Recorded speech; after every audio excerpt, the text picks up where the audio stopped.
Okay, I haven't been on here in a minute, but Whitaker, aka Witty, aka Big Pit. Wait, I think he's Little Pit, and I think Ogilvy is Big Pit. Either way, he basically, Big Pit and Little Pit were talking in the ambulance bay, which, first of all, I get that the ambulance, not in the ambulance bay, but like in the ambulance.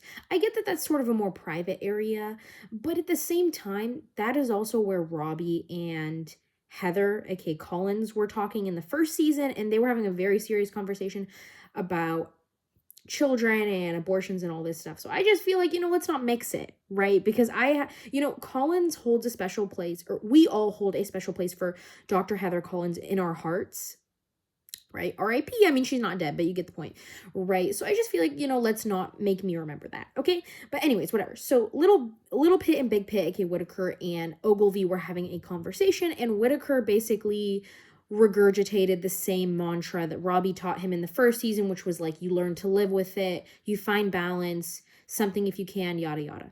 And this is sweet and all. And Whitaker already mirrored Robby's fatherly wisdom or whatever earlier in the season, when he told the med students, like, we gotta do a moment of silence for a patient we lose, right? That I really liked. But this, the only reason, it's not that the mantra doesn't work or that it's a bad mantra, it's more of just like it's the irony of it, like saying, whatever, you find balance if you can.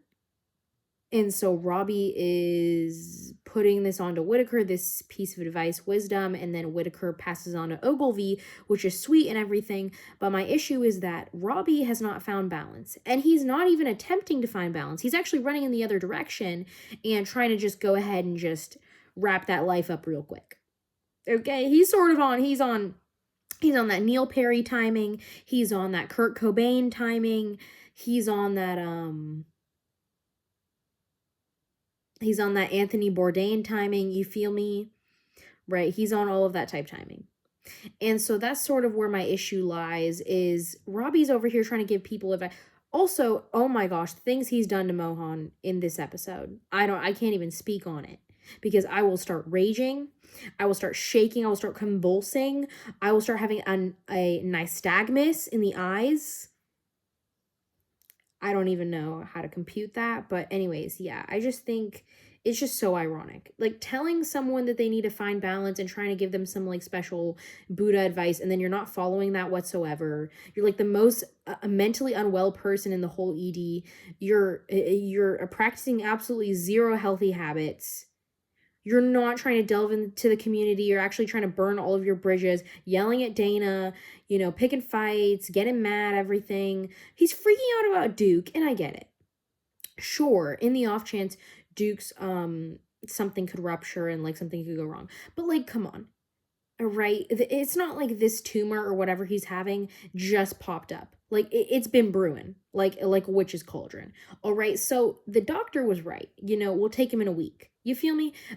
Maybe I'm not the best person to speak on that because I'm not a medical professional, but Robby has all of this misplaced anger, misplaced judgment, misplaced everything. Everything is misplaced. Everything, all this darkness he's feeling inside, he's putting it on everyone else. And it's like, buddy, grow up. Buddy, grow up.